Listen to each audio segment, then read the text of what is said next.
ఒక చిన్న గ్రామంలో ఇద్దరు అమ్మాయిలు ఉండేవారు. ఒకరు సంధ్య, మరొకరు మాధవి. సంధ్య చాలా అందంగా ఉండేది.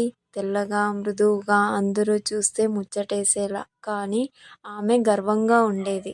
తనకంటే మాట్లాడడానికి తక్కువ స్థాయి వాళ్ళతో మాట్లాడేది కాదు.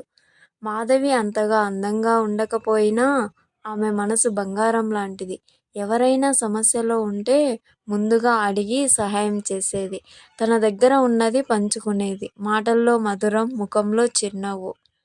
ఒకరోజు గ్రామంలో జాతర జరిగింది. అందరూ సంధ్య చుట్టూ చేరి ఎంత అందంగా ఉందో మన జాతర రాణి సంధ్యే అని మెచ్చుకున్నారు. సంధ్య గర్వంగా చిరునవ్వుతో నడుస్తోంది. కొద్దిసేపటికి వర్షం వచ్చింది. మట్టి జారిపోయి చాలామంది పడిపోయారు. సహాయం చేయకుండా సంధ్య తన దుస్తువులు మరకయ్యాయేమో అని అక్కడి నుండి వెళ్ళిపోయింది. కానీ మాధవి మాత్రం ఆగకుండా పెద్దవారిని పట్టుకొని లేవనెత్తింది. పిల్లలను రక్షించి మట్టి దాటించింది. తాను మురికయింది కానీ ఆమె ముఖంలో చిరునవ్వే ఉంది. ఆ రాత్రి గ్రామ పెద్దలు ప్రకటించారు. ఈ ఏడాది జాతర గౌరవం మన గ్రామ సేవ చేసిన అమ్మాయికి, అది మాధవి.